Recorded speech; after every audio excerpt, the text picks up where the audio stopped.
ఒక పాత కథ సంగతి. 4 రోజుల క్రితం నాకొక మెయిల్ వచ్చింది. ఒక సాహిత్యాభిమాని శ్రీ వేణుగారు తాను ఆంధ్రపత్రికలు పాత సంచికలు తిరిగేస్తుంటే కనిపించిందిట. మీ చిన్ననాటి కథ 74 ఏళ్ల క్రితం రాసింది సరదాగా ఉంది. ఇదిగో జిరాక్స్ కాపీ అని జిరాక్స్ కాపీ పంపించారు. వేణుగారు, మీకు ధన్యవాదాలు.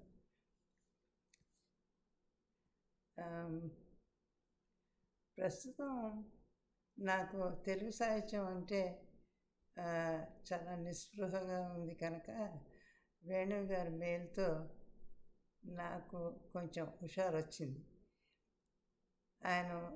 ఆయనే అన్నట్టు నాకు కూడా కొంచెం సరదాగా అనిపించింది. అంచేత ఇక్కడ మీకు చదివి వినిపించదలుచుకున్నాను.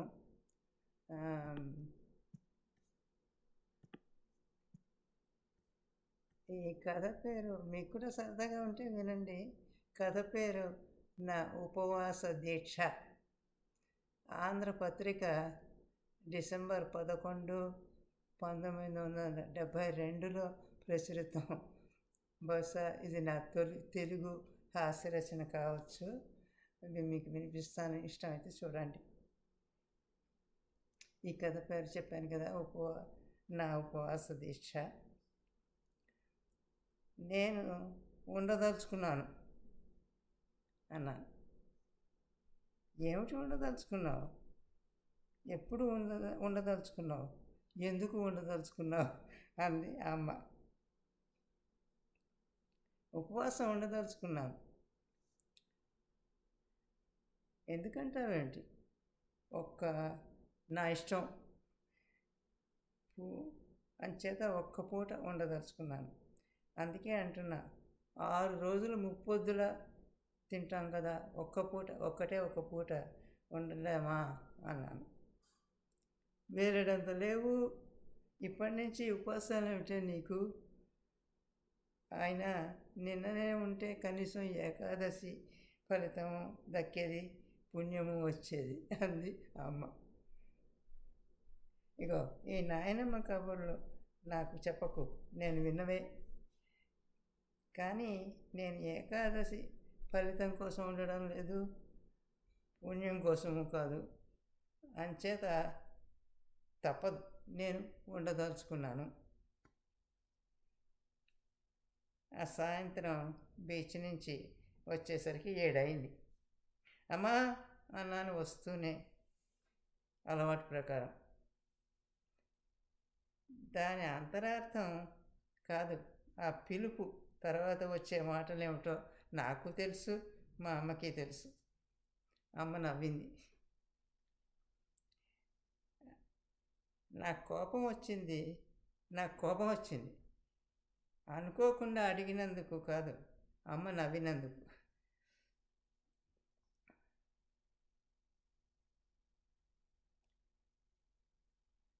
నేను అన్నం అడగడం లేదు. పొద్దున వచ్చిన పత్రిక ఏది? మొహం పక్కకి తిప్పుకొని అడుగుతూనే నేను మేడ మీదకి వెళ్ళిపోయాను. మరి నిజానికి ఈ పత్రిక నేను మధ్యాహ్నమే చదివేసాగా. కొంచెంసేపు అయింది. మాలతి, గంటలో కింద నుంచి పిలుపు వచ్చింది. ఏమిటంటూ కిందకి వచ్చా. కంచాలు పెట్టమంది అమ్మ. అడుగు ముందుకు వేయబోతుంటే అభిమానం కాళ్ళ మీద తన్నింది. నేను తినగా ఒక పాయింట్ అమ్మ ముందు పెట్టాను.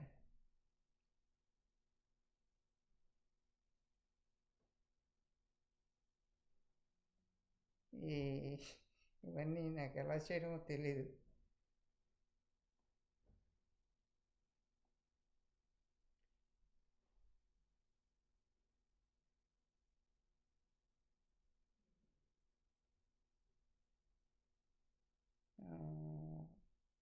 సారీ అండి. నువ్వు తినకపోతే ఇది 2వ పార్ట్, తర్వాత పేజీలో. నువ్వు తినకపోతే నాన్నగారు అన్నయ్య తినరా అంది అమ్మ. వంటింట్లోకి వెళ్ళేసరికి నిద్రపోతున్న ఆకలి మేల్కొంది. అప్పుడు నాకు తెలియలేదు 3 కంచాలు పెట్టానని.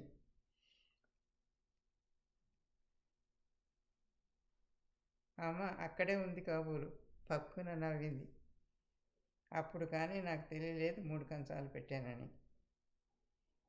నువ్వు ఉంటావని ఎవరనుకున్నారులే, కూర్చో అంది అమ్మ. ఈ మాటతో నా అభిమానం దెబ్బతింది. తమాషాగా అన్నాను.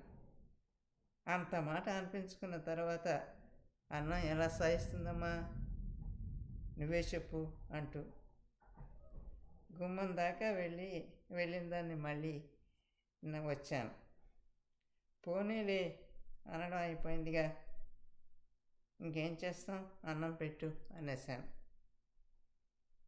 ఈ విధంగా మధ్యాహ్నం 11 నుంచి సాయంత్రం 8 వరకు, రాత్రి 9 నుంచి ఉదయం 10 వరకు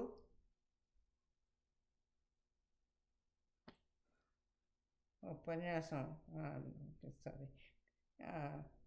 కాఫీ మాత్రం తీసుకొని ఉపవాసాలు కొనసాగిస్తూనే ఉన్నాను. అంతేనండి.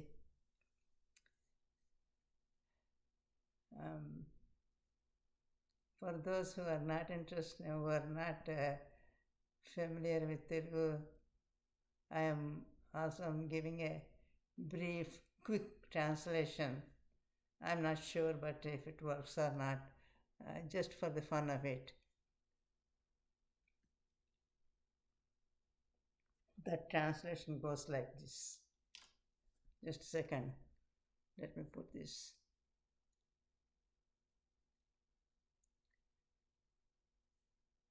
Okay, it says fasting. I have decided, I said. About what? Why? When? Mother asked. Fasting. I decided to fast today. Why do you ask why?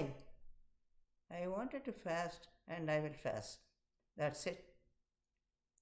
I am fasting today.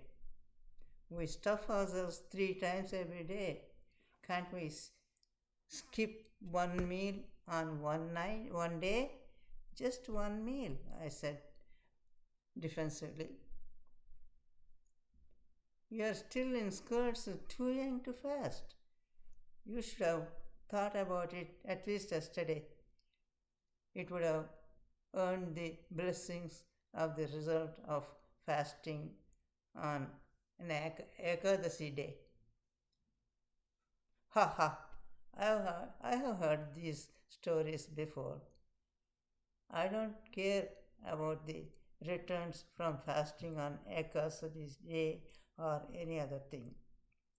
I just want to fast, and so I am fasting. It was 7 in the evening by the time I got back from beach. Amma, I called as usual. Mother knows what it means, and I know what it means. Mother laughed. I pouted. No, not because why I called, but because she laughed. I know. I am not asking for supper. I was looking for this week's magazine. Where is it?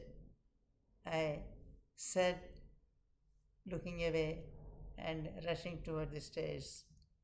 We both knew I have seen it in the morning. Within an hour, there was the usual call from downstairs. Malati! I came downstairs. Mother said, set the plates. I was going for the plates, but my pride kicked in. I've told you I'm not eating tonight, I said. Yes, you are fasting. But what about dad and brother? Are they eating fasting too? I have no answer for that. I went into the kitchen.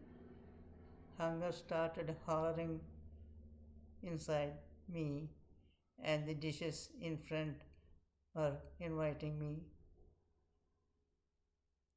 I set the plates, heard a big laugh from behind again. Mother was laughing. I set three plates without thinking. Never mind, it's okay. Sit down, mother said. It hurt my feelings. Huh, you are making fun of me. How can I relish any food after such an insult?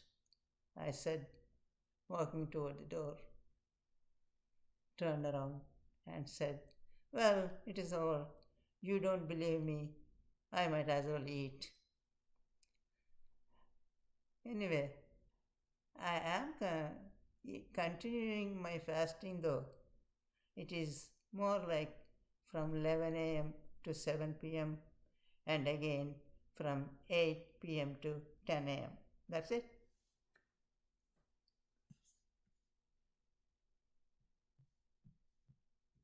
All right, that's all right for today.